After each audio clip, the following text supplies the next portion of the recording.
बंदो चरण सरोज गुरु मधुमंगल आगार। जय सेवत नर होत हैं भव सागर से पार। गुरु जी के सुमिरन मात्र से नाशत विघ्न अनंत। तासे सर्वारंभ में ध्यावत हैं सब संत। तासे सर्वारंभ में ध्यावत हैं सब संत। गुरुर्ब्रह्मा गुरुर्विष्णु गुरुर्देवो महेश्वरा। गुरु साक्षात् परम ब्रह्म तस्मै श्री गुरुवे नमः। प्यारे सज्जनों, हर व्यक्ति के जीवन में एक गुरु का होना बहुत जरूरी है। जिस व्यक्ति को सद्गुरु मिल जाते हैं उसके जीवन में फिर कष्ट नहीं आते, और कष्ट आते भी हैं तो वह उनसे विचलित नहीं होता। उसका पूरा जीवन ही धन्य धन्य हो जाता है। गुरु ऐसा मंत्र अपने शिष्यों को देता है जिसकी मदद से शिष्य अपने जीवन में आने वाली तमाम पहेलियों को न केवल सफलतापूर्वक सुलझा लेता है बल्कि उनका भरपूर लाभ भी उठा लेता है। व्यक्ति को अपना जीवन अगर स्वर्ग बनाना है तो उसे सबसे पहले एक योग गुरु की खोज शुरू कर देनी चाहिए। परम संत श्री कबीर साहब जी कहते हैं कि अच्छा हुआ जो सद्गुरु मिल गए, अन्यथा बड़ा अहित हो जाता। प्यारे सज्जनों, सद्गुरु की महिमा अपरंपार है। उन्होंने शिष्य पर अनंत उपकार किए हैं। उन्होंने शिष्य की विषय वासनाओं से बंद आंखों को ज्ञान चक्षु प्रदान कर उसे खोल दिया है। उसे शांत ही नहीं किया वरन अनंत तत्व अर्थात पार ब्रह्म का भी दर्शन कराया है। सच ही कहा गया है, गुरु गूंगे गुरु बावरे, गुरु के रहिए दास। गुरु जो भेजे नरक को तो स्वर्ग की रखिए आस। प्यारे सज्जनों, एक बार की बात है, देव ऋषि नारद जी भगवान विष्णु से मिलने के लिए गए। भगवान ने उनका बहुत सम्मान किया। जब नारद जी वापस हुए तो विष्णु ने कहा कि लक्ष्मी जी, जिस स्थान पर नारद जी बैठे थे उस स्थान को गाय के गोबर से लीप दो। जब विष्णु जी ये बात कह ही रहे थे तब नारद जी बाहर ही खड़े थे। उन्होंने सब कुछ सुन लिया और वापस आ गए।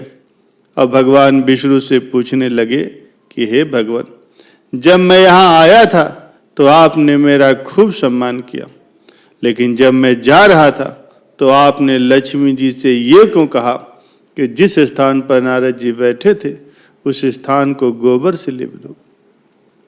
भगवान ने कहा, नारद, मैंने आपका सम्मान इसीलिए किया क्योंकि आप देव ऋषि हो, और मैंने देवी लक्ष्मी से ऐसा इसलिए कहा क्योंकि आपका कोई गुरु नहीं, आप निगरे हो। और जिस स्थान पर कोई निगरा बैठ जाता है वो स्थान गंदा हो जाता है। ये सुन करके नारद जी ने कहा, भगवान, आपकी बात सत्य है, पर मैं गुरु किसे बनाऊं? नारायण बोले, हे नारद, धरती पर चले जाओ और जो व्यक्ति सबसे पहले तुम्हें मिले उसे ही अपना गुरु बना लो। नारद जी ने भगवान को प्रणाम किया और वहां से चले गए। जब नारद जी धरती पर आए तो उन्हें सबसे पहले एक मछली पकड़ने वाला एक मछुआरा मिला। नारद जी वापस नारायण के पास चले गए और कहने लगे, महाराज, वो तो मछुआरा है, उसे तो कुछ भी नहीं पता, फिर मैं उसे अपने गुरु कैसे मान सकता हूँ।